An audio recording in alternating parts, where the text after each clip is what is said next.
Hi all, magic morning. Good morning. Okay, അപ്പം ഇന്ന് Magic നിങ്ങളെ morning. എല്ലാ സൗഭാഗ്യങ്ങൾക്കും നന്ദി അല്ലെ ഗ്രാറ്റിറ്റ്യൂഡ് കൊടുത്തിട്ടാണ് ഇന്നുണ്ടായിരുന്ന മെഡിറ്റേഷൻ ഉണ്ടായിരുന്നത്. അപ്പൊ എല്ലാവരും നല്ല രീതിയിൽ ഗ്രാറ്റിറ്റ്യൂഡ് ഒക്കെ കൊടുത്തിട്ടുണ്ടല്ലോ നിങ്ങൾക്കുള്ള നിങ്ങളുടെ എല്ലാ Super meditation. Okay thank you Sindhu ma'am. അപ്പം ഇന്ന് നിങ്ങൾക്കറിയാം മൈ സ്റ്റോറി ആണ് പറയാനുള്ള ആളെ നിങ്ങൾക്കറിയാം. ശ്രീകൃഷ്ണ മാം ആണ്. മാം റെഡിയായി നിൽക്കുന്നുണ്ട്. അപ്പൊ മാമിന്റെ ആ ഒരു സക്സസ് സ്റ്റോറി തന്നെ പറയാം അല്ലെ. അപ്പം അത് കേൾക്കാൻ വേണ്ടി നിങ്ങൾ എല്ലാവരും വെയിറ്റിംഗിലായിരിക്കും. സോ ഈ ഒരു മൈ സ്റ്റോറി സ്റ്റാർട്ട് ചെയ്യുന്നതിന് വേണ്ടിയിട്ട് ഞാൻ ശ്രീകൃഷ്ണ മാമിനെ ഇൻവൈറ്റ് ചെയ്യാണ്. Ma'am please welcome. Thank you Mufeeda. Thank you all. എനിക്കൊരു ഓപ്പർച്യൂണിറ്റി തന്ന ഈ ഒരു പ്ലാറ്റ്ഫോമിനും വി മാജിക്കിനും എന്റെ നന്ദി. ഞാനൊരു സക്സസ് സ്റ്റോറി എന്നതിലുപരി എൻ്റെ ഒരു ലൈഫ് സ്റ്റോറിയാണ് പങ്കുവെക്കാൻ ഉദ്ദേശിക്കുന്നത്. സക്സസ് എന്ന് പറയാൻ ഞാൻ ആ ഒരു ലൈഫിന്റെ ഒരു ക്വാർട്ടർ കഴിഞ്ഞു എന്നേ ഞാൻ വിചാരിക്കുന്നുള്ളൂ. ഇനി കിടക്കുന്നുണ്ട് മുന്നോട്ടേക്ക് ഒരുപാട്. അപ്പോൾ ഇതിനിടയിൽ ഉണ്ടായ കുറച്ച് സംഭവങ്ങളും എൻ്റെ കുറച്ച് തോട്ട്സ്, ഞാൻ അതിൽ നിന്ന് പഠിച്ച കുറച്ച് കാര്യങ്ങൾ അതൊക്കെയാണെന്ന് ഷെയർ ചെയ്യാൻ ഞാൻ വിചാരിക്കുന്നത്. അപ്പോൾ എൻ്റെ പേര് ശ്രീകൃഷ്ണ ഷിബു. എൻ്റെ വീട് വയനാടാണ്. വയനാട് പുൽപ്പള്ളി എന്ന് പറഞ്ഞൊരു സ്ഥലമാണ്. നല്ലൊരു ഗ്രാമപ്രദേശമായിരുന്നു അത്. അപ്പൊ ഞാൻ എൻ്റെ സ്റ്റഡീസിൽ നിന്ന് തുടങ്ങാം. ഞാൻ പഠിച്ചു വന്ന ആ ഒരു സമയം മുതൽ.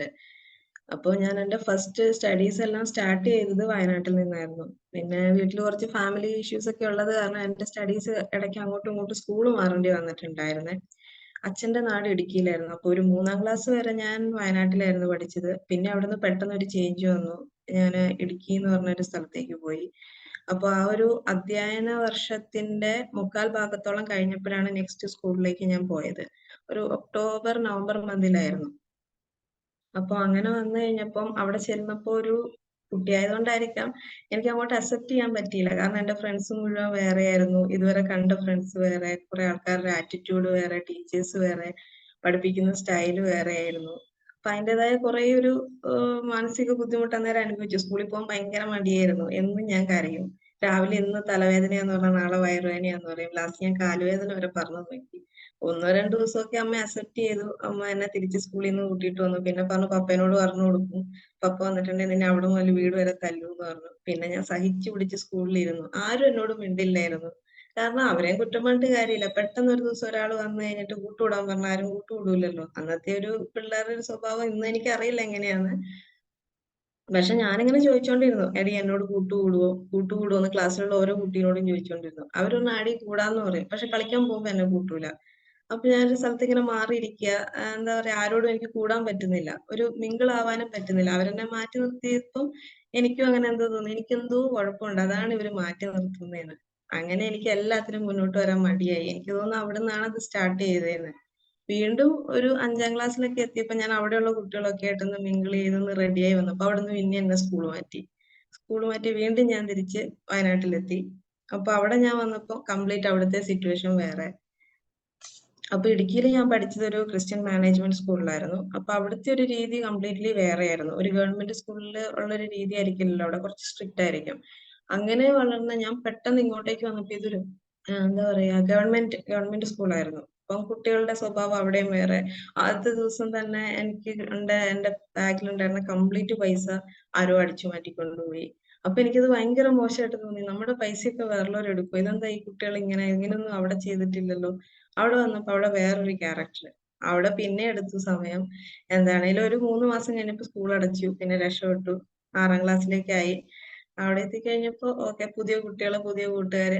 ഒരുവിധം ഞാനൊന്ന് ട്രാക്ക് പിടിച്ചു വന്നു. പിന്നെ ഞാൻ പഠിക്കാനും തുടങ്ങി. അത്യാവശ്യം കുഴപ്പമില്ലാതെ പഠിച്ചു പോയായിരുന്നു. പക്ഷെ അത്ര വലിയ പഠിപ്പൊന്നും ആയിരുന്നില്ല, എന്നാ ബാക്ക് ബെഞ്ചറും ആയിരുന്നില്ല. ഒരു മിഡിൽ ലെവലിൽ അങ്ങ് പോവാ, അത്രയേ ഉള്ളൂ. അപ്പൊ വീട്ടിൽ അങ്ങനെ അധികം വലിയൊരു സാമ്പത്തികമുള്ള ഒരു ചുറ്റുപാടായിരുന്നില്ല. അച്ഛന് കൂലിപ്പണി അങ്ങനെയൊക്കെ ആയിരുന്നു. അപ്പൊ എനിക്ക് ആ ഒരു സാമ്പത്തികമായിട്ടുള്ള ബുദ്ധിമുട്ടുകളെ പറ്റി നേരത്തെ അറിയായിരുന്നു. വീട്ടിൽ ചർച്ച ചെയ്യുന്ന കേട്ടിട്ടുണ്ട്. കുറച്ചു നാള് ഞാൻ എൻ്റെ വല്യച്ഛന്റെയും വല്യമ്മേന്റെയും കൂടെയാണ് പഠിക്കാൻ നേരത്തൊക്കെ നിന്നത്. അപ്പൊ എനിക്കറിയാം ഏകദേശം ഒരു വീട്ടിലത്തെ ചെലവ് വരും.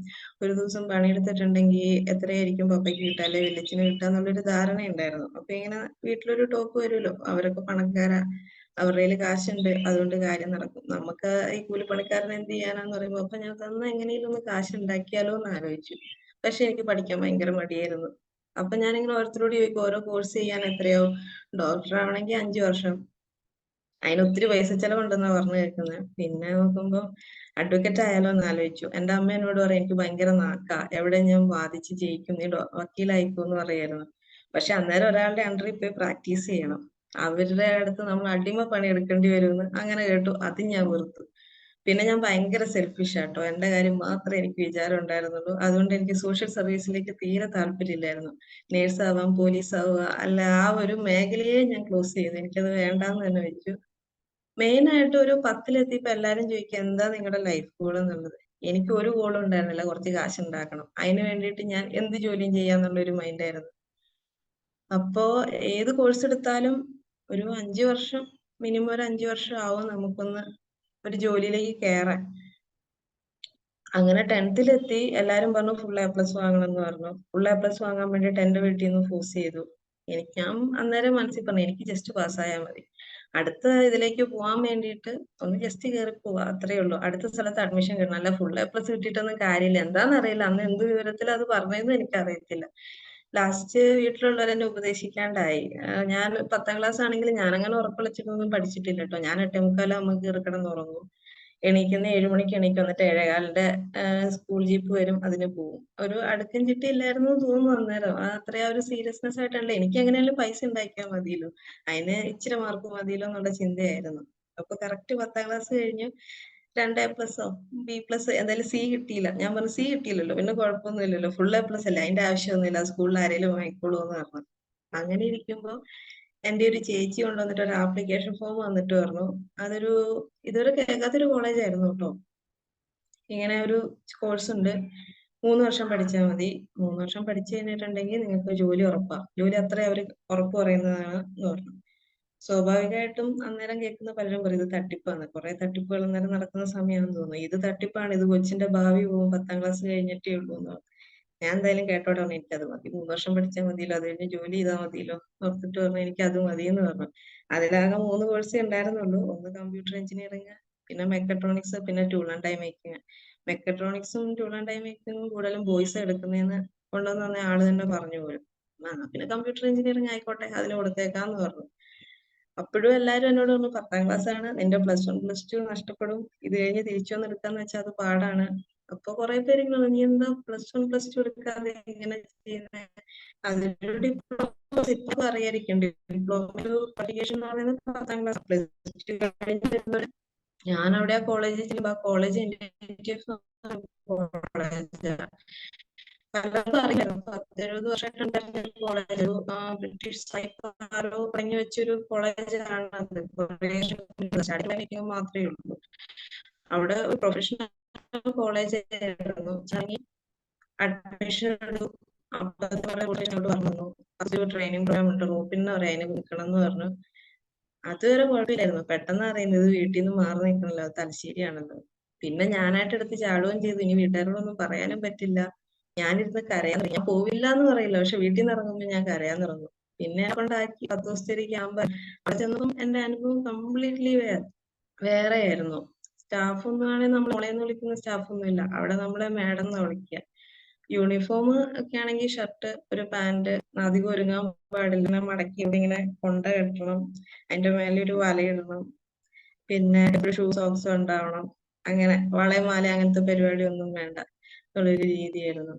എനിക്ക് ചെന്നിട്ട് ഭയങ്കര ബുദ്ധിമുട്ട്, അംഗൻവാടി പോയ അവസ്ഥയായിരുന്നു.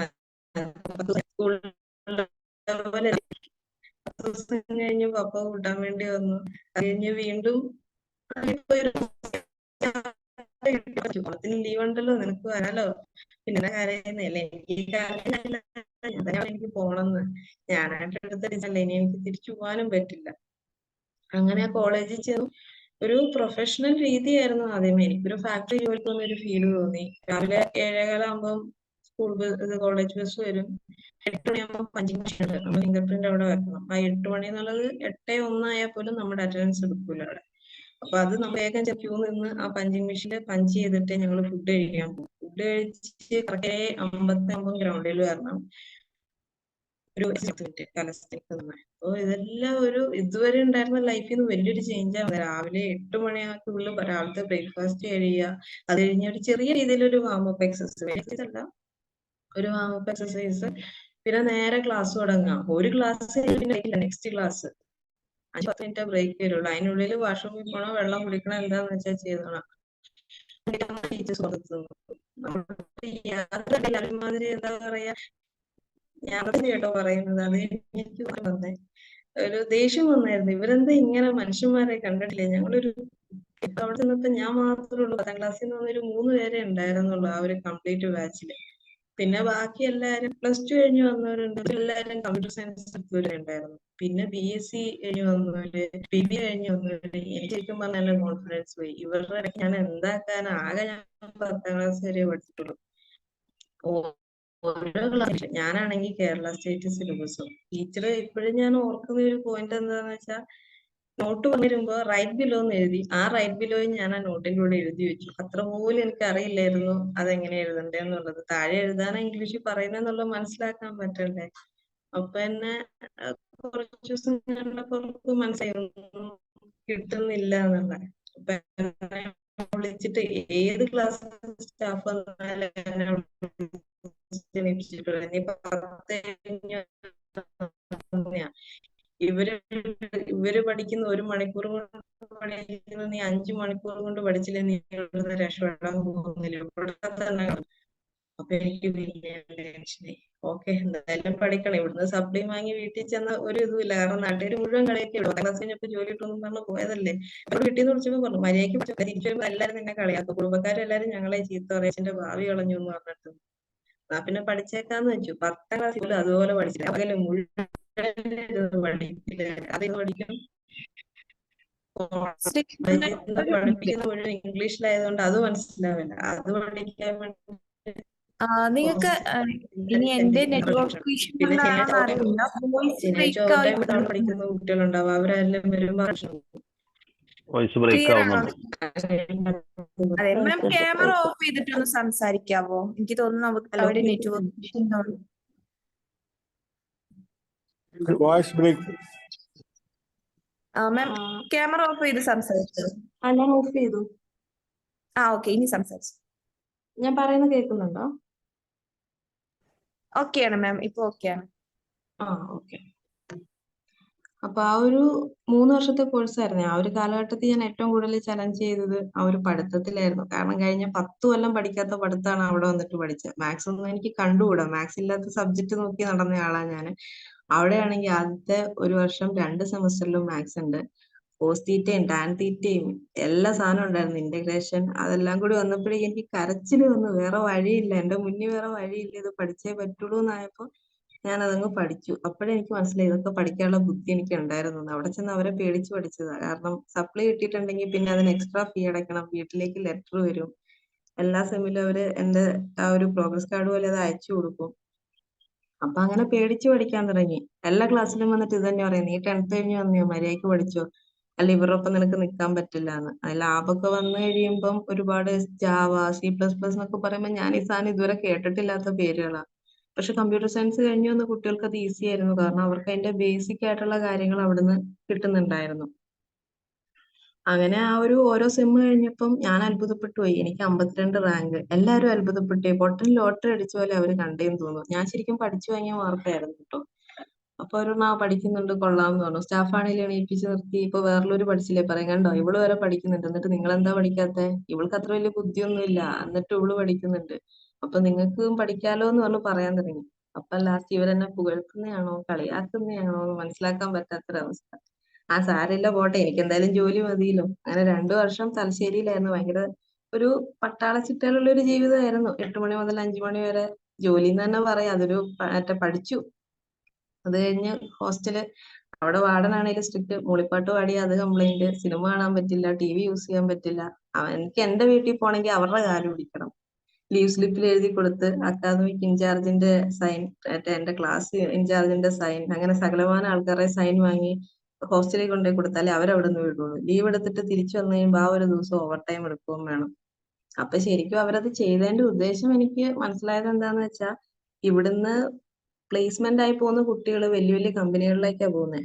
അവിടെ ഒരിക്കലും നമ്മളെ ആരും മോനെ മോളേന്ന് വിളിക്കില്ലല്ലോ. അവിടെ ഇതിലും മോശമായിട്ടായിരിക്കും നമ്മളോട് ബിഹേവ് ചെയ്യുക. അപ്പൊ അതിനുവേണ്ടി ഞങ്ങളെ അടിച്ച് പരുവപ്പെടുത്തുമായിരുന്നു ആ 3 വർഷം. അങ്ങനെ മൂന്നാമത്തെ വർഷം ഞങ്ങൾക്ക് ബാംഗ്ലൂരായിരുന്നു. ബാംഗ്ലൂർ എത്തി.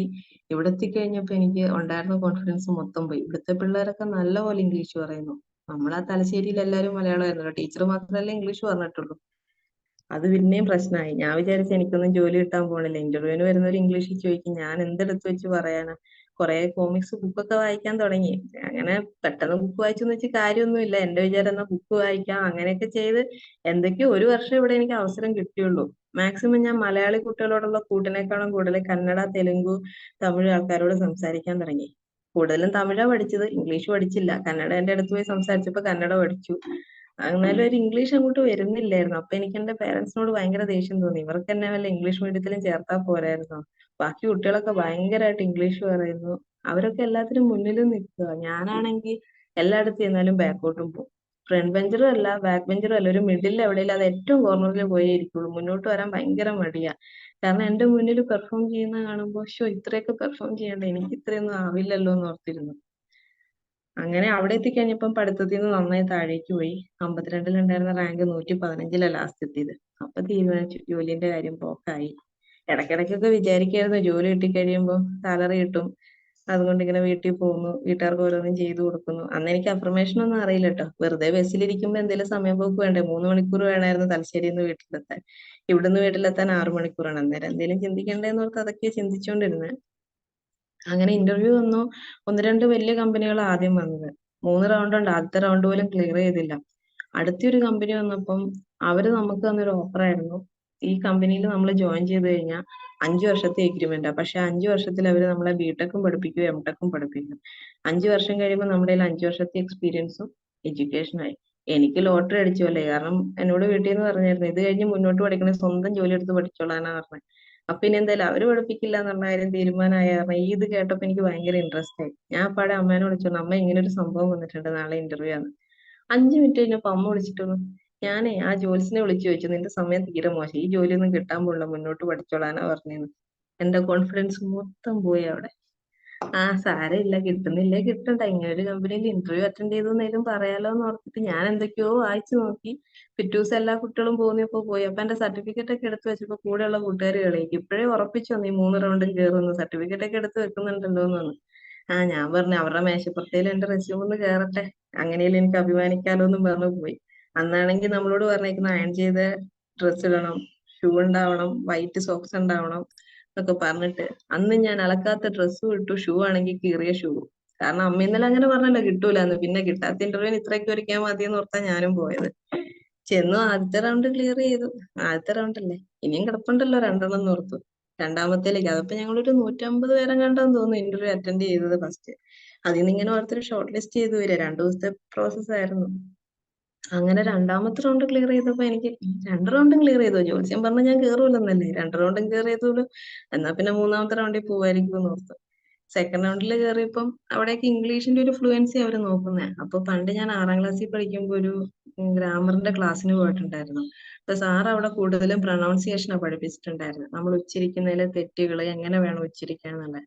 അപ്പം എനിക്ക് അറിയാവുന്ന വെച്ച് ഞാൻ അവർ പറഞ്ഞ സബ്ജക്റ്റിനെ പറ്റി എഴുതി കഴിഞ്ഞാൽ അടുത്ത റൗണ്ടിൽ അത് എഴുതിയത് വായിച്ച് കേൾപ്പിക്കാനാണ് പറഞ്ഞത്. അപ്പൊ പ്രൊനൗൺസിയേഷൻ പണ്ട് കിടക്കുന്ന ഞാൻ മൈൻഡിൽ ഞാൻ അതുപോലെ വായിച്ച് കേൾപ്പിച്ചു. നാണക്കേടൊന്നും നോക്കിയില്ല, അവര് പറഞ്ഞു തന്ന പോലെ അങ്ങ് വായിച്ചു. അത് കഴിഞ്ഞ് കുറച്ച് കഴിഞ്ഞപ്പോ എന്റെ പേര് 3rd റൗണ്ടിലും വന്നു. എനിക്ക് പിന്നെ അത്ഭുതമായി. ഇല്ല, അടുത്ത റൗണ്ടിൽ പോവായിരിക്കും എന്ന് വിചാരിച്ചു.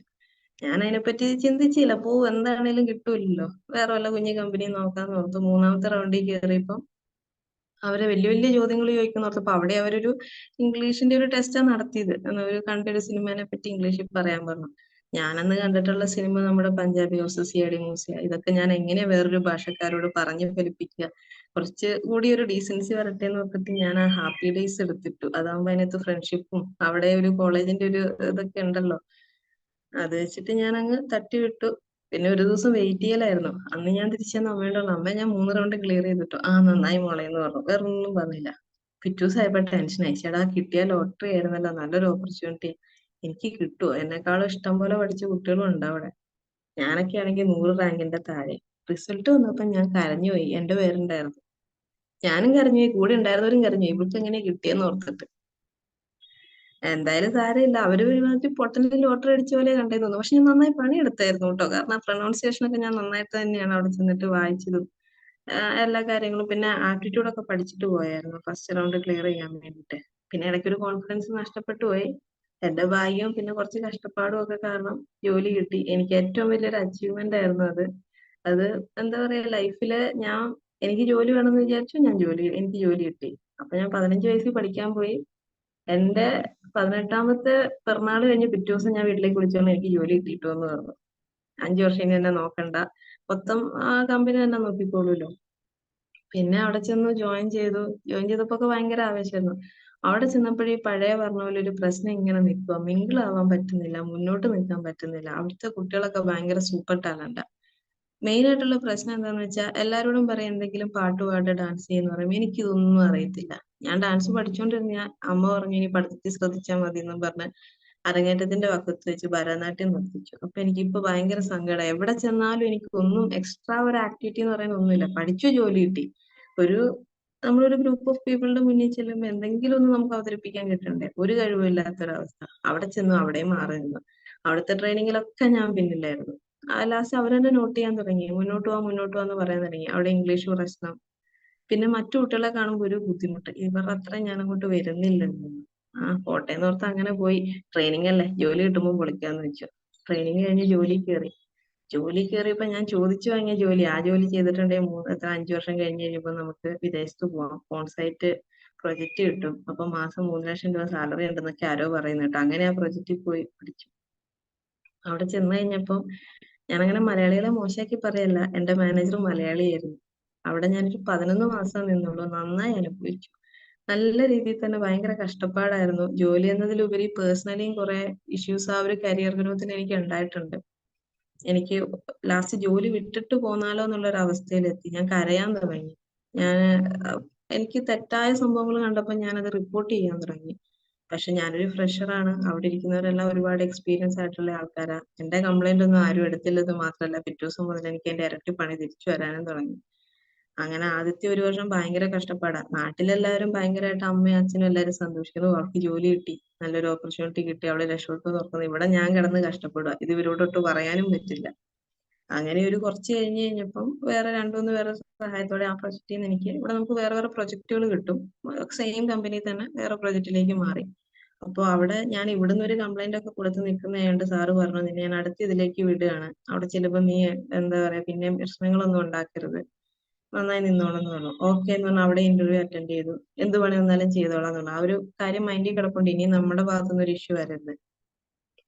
അവിടെ ചെന്നപ്പോഴാണ് അറിയുന്നത് എനിക്ക് തരുന്ന ജോലി ഫീൽഡ് വർക്ക് ആയിരിക്കും. നെറ്റ്വർക്കിംഗ് എന്ന് പറയും, പക്ഷെ നമ്മൾ ഓരോ ബാങ്കില് ATM അവിടെയൊക്കെ പോയിട്ട് പുതിയ നെറ്റ്വർക്ക് ഡിവൈസസ് ഇൻസ്റ്റാൾ ചെയ്യുക, കോൺഫിഗർ ചെയ്യുക, അതൊക്കെയായിരുന്നു. എന്തായാലും ഞാൻ ഒരു സ്ഥലത്തുനിന്ന് ഒരു പ്രശ്നമാക്കി വന്നത്, ഇനിയൊരു പ്രശ്നം ഉണ്ടാന്ന് ഓർത്ത് ഞാൻ പറഞ്ഞു ഓക്കെ ഞാൻ എന്താണല്ലോ അക്സെപ്റ്റ് ചെയ്തോളാം. നൈറ്റ് വരും. ഞാൻ പറഞ്ഞു ഞാൻ പൊക്കോളാം, ട്രാവൽ ചെയ്തോളാം എന്ന് പറഞ്ഞു. അത് ശരിക്കും ഒരു 4 വർഷത്തോളം ഞാൻ അതിൽ തന്നെ ആയിരുന്നു. ഇങ്ങനെ ഒരു കാര്യം മനസ്സിൽ കിടക്കുന്ന ഒരു സ്ഥലത്ത് പോലും ഒരു കംപ്ലൈന്റും പറഞ്ഞില്ല. തന്ന എല്ലാ ജോലിയും ചെയ്തു. അതുകൊണ്ട് എനിക്ക് മെയിൻ ബെനിഫിറ്റ് എന്താന്ന് വെച്ചാൽ ഇന്നിപ്പോ ഈ ബാംഗ്ലൂരിൽ നിൽക്കുമ്പോൾ ഇവിടെ ഏത് സ്ഥലത്ത് പോകണേലും ഞാൻ ഇപ്പോഴും പോയി വരും. എനിക്ക് ആരോടും ലൊക്കേഷൻ ചോദിക്കണ്ട. അന്ന് എൻ്റെ കയ്യിൽ ഒരു ചെറിയ ഫോൺ ഉണ്ടായിരുന്നുള്ളൂ, പഴയ മൈക്രോമാക്സിന്റെ. അതിനകത്താണെങ്കിൽ സ്റ്റോറേജ് നിൽക്കില്ല. അതുകൊണ്ട് ഞാൻ മാപ്പിന്റെ ഓരോ സ്ഥലത്തേക്കും പോകേണ്ടതിന്റെ സ്ക്രീൻഷോട്ട് എടുത്തിട്ട് വെക്കും. കാരണം നെറ്റ് ഓൺ ചെയ്ത് കഴിഞ്ഞാൽ ചിലപ്പോൾ ഫോൺ ഓഫ് ആയി പോകും. എന്നിട്ട് ആ സ്ക്രീൻഷോട്ട് നോക്കിയിട്ട് ഞാൻ ഒരു സ്ഥലത്ത് എത്തുമ്പോൾ അവിടെ ഏതെങ്കിലും ഓട്ടോക്കാരോട് ചോദിക്കും എന്ന സ്ഥലത്തേക്ക് പോകേണ്ട എങ്ങനെയാന്ന് ചോദിക്കും. അങ്ങനെ ചോദിച്ചു പോകാൻ തുടങ്ങി. ഏകദേശം വഴികൾ മനസ്സിലായി. ആദ്യമൊക്കെ അപ്പം ഭയങ്കര പേടിയാവുമായിരുന്നു. കാരണം കസ്റ്റമർ ചിലർ ഒട്ടും നല്ല ബിഹേവിയർ ആയിരിക്കില്ല. ചിലർ ഹെൽപ്പ് ചെയ്യും.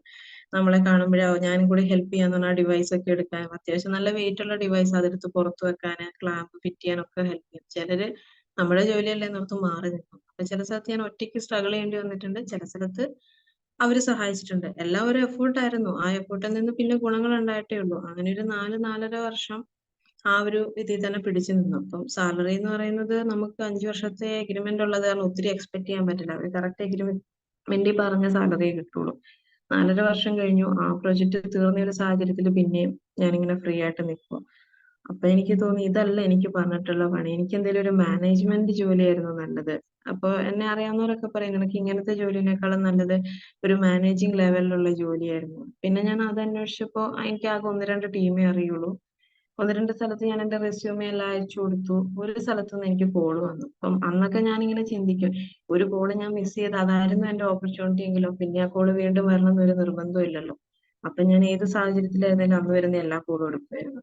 അപ്പൊ അങ്ങനെ ഒരു ദിവസം ഒരു കോൾ എടുത്തപ്പോൾ ഇതുപോലെ ഒരു ഓപ്പർച്യൂണിറ്റിക്ക് വേണ്ടിയിട്ടുള്ള ഒരു കോളായിരുന്നു അത്. സ്റ്റാർട്ടിങ്ങിൽ തന്നെ അവർ പറഞ്ഞു നല്ല സ്ട്രിക്റ്റ് ആണ് കേട്ടോ, ഇവിടെ നിനക്ക് ഇനി ഒന്നും പറഞ്ഞ് പുറത്തേക്ക് പോകാൻ പറ്റില്ല, ഒരു ഇഷ്യൂസും പറയാൻ പറ്റില്ല, ഇവിടുന്ന് നേരെ പുറത്തേക്കാണെങ്കിൽ കമ്പനിയിൽ നിന്ന് പുറത്തു പോകേണ്ടി വരും എന്നൊക്കെ പറഞ്ഞ് നന്നായി പേടിപ്പിച്ചെടുത്ത്. ഞാൻ പറഞ്ഞു ഓക്കെ ശരി എന്ന് പറഞ്ഞു. അപ്പൊ എന്റെ ആ ഒരു 5 വർഷത്തെ ബോണ്ട് കഴിയാൻ ഇനി 1 വർഷം കൂടി ഉണ്ടായിരുന്നുള്ളൂ. അവിടെ കയറി ഒരാഴ്ച ഞാൻ ഹാപ്പി ആയിരുന്നു എന്ന് തോന്നുന്നു. 4-ാം ദിവസം ഞാൻ അറിഞ്ഞു എന്റെ മാനേജർ മലയാളിയാണ്. പിന്നെ എനിക്ക് ടെൻഷനായി, പഴയ ഓർമ്മ.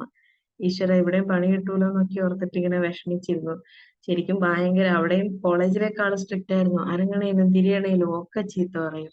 നമ്മളൊരു കമ്പനിയിലെ നിൽക്കുന്നെങ്കിലും കോളേജിലെ പോലെ അടിച്ചു പഠിപ്പിക്കുന്ന ഒരു അവസ്ഥയായിരുന്നു. എല്ലാം സാറിനോട് ചോദിക്കണം, എല്ലാം എന്താ പറയാ പുള്ളിയായിട്ട് ഡിസ്കസ് ചെയ്യണം. ചുമ്മാ ചീത്ത പറയും. അത് മാതൃഭാഷ ചീത്ത കേൾക്കുമ്പോൾ അത് ഭയങ്കര ഫീലാ. ഇംഗ്ലീഷിലൊക്കെ കേൾക്കുമ്പോൾ എന്റെ മനസ്സിലേക്ക് കയറില്ലായിരുന്നു. പക്ഷെ മലയാളത്തിൽ കേൾക്കുമ്പോൾ എന്നെ ഒരുമാതിരി നാട്ടിലേതോ ചേട്ടന്മാര് ചീത്ത പറയുന്ന ഒരു അവസ്ഥയായിരുന്നു. സാരമില്ല, എനിക്ക് മുന്നിൽ വേറെ വഴിയില്ലല്ലോ. ഒരു വർഷം കൂടി, അതും കൂടി കഴിഞ്ഞാൽ ഈ ബോണ്ട് കഴിഞ്ഞു, എന്റെ കയ്യിൽ ബിടെക് കിട്ടി, എംടെക് കിട്ടി, എനിക്ക് എങ്ങോട്ട് വേണേലും പോവാം. ആ ഒരു വർഷം ഞാൻ എങ്ങനെയാണല്ലോ പിടിച്ചു നിൽക്കണം എന്ന് ഓർത്ത് നിന്നു. പക്ഷെ സമ്മതിക്കില്ല, എന്നും കരയാൻ തുടങ്ങി. ഒരു രക്ഷയില്ല, കാരണം എന്നെ ആരും അങ്ങനെ ചീത്ത പറഞ്ഞിട്ടില്ല. ചീത്ത പറയുമ്പോ നമുക്കൊരു വിഷമം തോന്നൂലോ. ഒരാളതും മലയാളത്തിൽ നമ്മളിങ്ങനെ അടിച്ചമർത്തി ചീത്ത പറയുമ്പോൾ എനിക്ക് ഒരാളിങ്ങനെ അടിമയായിട്ട് നിൽക്കുന്നത് തോന്നി. എനിക്ക് എന്റെ ഒരു സ്വഭാവത്തിൽ ഞാൻ അങ്ങനെ നിൽക്കുന്ന ഒരാളല്ല, നന്നായി തിരിച്ചു പറയും. അങ്ങനെയൊക്കെ നിൽക്കുന്ന ഒരാളായതുകൊണ്ട് എനിക്ക് അങ്ങോട്ട് സഹിക്കാൻ പറ്റിയില്ല. അങ്ങനെ ഒരു 2 മാസം ആയപ്പോ ഞാനിങ്ങനെ യൂട്യൂബിൽ ഒരു പരസ്യം കണ്ടു, മെഡിറ്റേഷനിലൂടെ നമ്മുടെ ഇമോഷൻസിനെ കൺട്രോൾ ചെയ്യാൻ. ആദ്യം ചിരിയാവുന്നു, എന്റെ ഇമോഷൻസ് കൺട്രോൾ ചെയ്യാൻ ഈ ലോകത്ത് ഒരു മെഡിറ്റേഷനും പറ്റില്ല. എന്തായാലും ഇപ്പൊ മുന്നേ വേറെ വഴിയില്ല, ഇവിടെ തന്നെ പിടിച്ചു നിൽക്കണം. എന്നാ മെഡിറ്റേഷൻ എങ്കിൽ മെഡിറ്റേഷൻ ചുമ്മാ ട്രൈ ചെയ്ത് നോക്കാന്ന് ഓർത്ത് കയറി നോക്കി. ഒരു 3 മാസം ചെയ്തു. അപ്പൊ അതിനിടയ്ക്ക് മെന്റേഴ്സ് ഒക്കെ ഉണ്ടായിരുന്നു. അവര് വിളിക്കുമ്പോൾ ഞാൻ പറയും എനിക്ക് മാറ്റമൊന്നുമില്ല. അപ്പൊ അവരോട് പറഞ്ഞു, നീ മാറ്റത്തിലേക്ക് കോൺസെൻട്രേറ്റ് ചെയ്യില്ല, ഞങ്ങൾ പറയുന്ന കാര്യം കറക്റ്റ് ആയിട്ട് ചെയ്യുക. നിന്റെ ജീവിതത്തിൽ പെട്ടെന്നൊരു അത്ഭുതം സംഭവിക്കാനല്ലത്, ഇത് നിന്റെ ജീവിതത്തിന്റെ ഭാഗമാക്കുക വേണ്ടേ. ശരി ആയിക്കോട്ടെ എന്ന് പറഞ്ഞു. മാർച്ച് മാസത്തിലോ ഏപ്രിൽ മാസത്തിലോ ജോയിൻ ചെയ്തു. ഒരു 1.5-2 മാസം ആയപ്പോ ഞാൻ എന്നെ സ്വയം ഇവാലുവേറ്റ് ചെയ്യാൻ തുടങ്ങി. എനിക്ക് മറ്റേ സാറ് ചീത്ത പറഞ്ഞാലും മനസ്സിലേക്ക് കയറുന്നില്ല. ഞാൻ യെസ് ഓക്കെ ഈ 2 വേർഡിൽ ഒതുക്കാൻ തുടങ്ങി. ഒരു എക്സ്പ്ലനേഷനും ഇല്ല, എന്ത് പറഞ്ഞാലും യെസ് ഓക്കെ, പുള്ളി ഹാപ്പി, ഞാനും ഹാപ്പി. ഉള്ളിലേക്കൊന്നും എടുക്കുന്നുമില്ല. പുള്ളിക്ക് എതിരെ കംപ്ലൈന്റ് കൊടുത്തായിരുന്നിട്ടുണ്ടായിരുന്നെങ്കിൽ ഞാൻ ഒരിക്കലും കമ്പനിയിൽ പോലും ഉണ്ടാവില്ല. എന്തായാലും പിടിച്ചു നിൽക്കണം എന്നുള്ളൊരു ആഗ്രഹത്തിലാണല്ലോ മെഡിറ്റേഷനിൽ വന്നത്. അവിടെ വന്നു, ഡെയിലി ക്ലാസ്. എനിക്ക് ബാക്കോട്ട് നിന്ന് എന്നോടൊക്കെ മുന്നോട്ട് വരാൻ പറഞ്ഞു, ഫീഡ്ബാക്ക് പറയണം. അത് അതിലും വലിയ ചലഞ്ച്. ഇത്രയും പേരുടെ മുന്നിൽ വെച്ച് ഞാൻ എങ്ങനെയാ ഫീഡ്ബാക്ക് പറയാ? വല്ല മണ്ടത്തരം വിളിച്ചു പറഞ്ഞ പണ്ട് കൂട്ടുകാർ പറഞ്ഞ പോലെ അവരെന്നെ കളിയാക്കൂലേ. അപ്പൊ ആ ഒരു മെഡിറ്റേഷൻ കമ്മ്യൂണിറ്റിയിലുള്ളവരുടെ ഏറ്റവും വലിയ എനിക്ക് ഇഷ്ടപ്പെട്ട കാര്യം എന്ന് വെച്ചാൽ നമുക്ക് എന്തും പറയാം. അവര് നമ്മുടെ കുറ്റവും കുറവുകളും ഒന്നും നോക്കി നീ എന്താ അങ്ങനെ പറഞ്ഞെന്ന് ആരും പറയില്ല. ആ ഒരു 3 മാസത്തെ മെഡിറ്റേഷൻ ആണ് എനിക്ക് ഇപ്പൊ ഈ കാണുന്ന നിലയില് ഒത്തിരി ചേഞ്ചസ് വന്നത്. ഒരു ചെറിയൊരു ചേഞ്ച് എന്ന് പറയാൻ പറ്റില്ല. എന്റെ ചിന്താഗതി, ജീവിത രീതി, എന്റെ ആശയങ്ങള്, ഞാൻ ഇപ്പൊ ചിന്തിക്കുന്ന കുറെ കാര്യങ്ങളൊക്കെ ആ ഒരു ഇതിൽ നിന്ന് വന്നതാ. അവര് പറഞ്ഞു തന്നതിലുപരി എന്റെ ചിന്തകൾ വേറെ രീതിയിലേക്ക് പോവാൻ തുടങ്ങി. ഗ്രാറ്റിറ്റ്യൂഡ് എഴുതുക, അഫർമേഷൻ എഴുതുക. അതുവരെ ഇത്രയും അനുഗ്രഹം കിട്ടിയിട്ടും കുറ്റം മാത്രം പറഞ്ഞുകൊണ്ടിരുന്ന ഞാൻ ദൈവത്തിന്റെ മുന്നിൽ വിളക്ക് വെക്കുമ്പോൾ ഒരു 5 മിനിറ്റ് നിന്ന് പിടിപ്പിക്കുക എന്റെ പരാതികളും ഇനിയുള്ള ആവശ്യങ്ങളും. ഒരിക്കൽ പോലും നന്ദി പറഞ്ഞിട്ടില്ല. ഈ ഒരു ഹാബിറ്റ് തുടങ്ങിയപ്പം ഇപ്പൊ പരാതി പറച്ചിലില്ല. ആദ്യം തന്നതിന് നന്ദി പറയട്ടെ, ബാക്കി ഇതുപോലൊക്കെ തന്നെ അങ്ങ് പൊക്കോളൂ. ഇവിടം വരെ എത്തിയില്ലേ, ബാക്കിയും പൊക്കോളൂ എന്നുള്ള ഒരു കോൺഫിഡൻസാ. അങ്ങനെ പോവാൻ തുടങ്ങി. അതിന്റെ ഇടയ്ക്ക് വേറെ കുറെ ഇഷ്യൂസ് ഒക്കെ വന്നു. എന്താ പറയാ, എനിക്ക് വയസ്സായിക്കൊണ്ടിരിക്കുകയാണ്, കല്യാണം കഴിക്കുന്നില്ല എന്നുള്ള പ്രഷർ വീട്ടിൽ നിന്ന്. ഞാനാണെങ്കിൽ ഇവിടെ എംടെക് എങ്ങനെയും ഒന്ന് തീർത്ത് പച്ച പിടിക്കാൻ നോക്കുന്ന ഒരു സൈഡില്, അമ്മയാണെങ്കിൽ അവിടെ നിന്നുള്ള ആലോചനകൾ മുഴുവൻ എടുത്തിടും.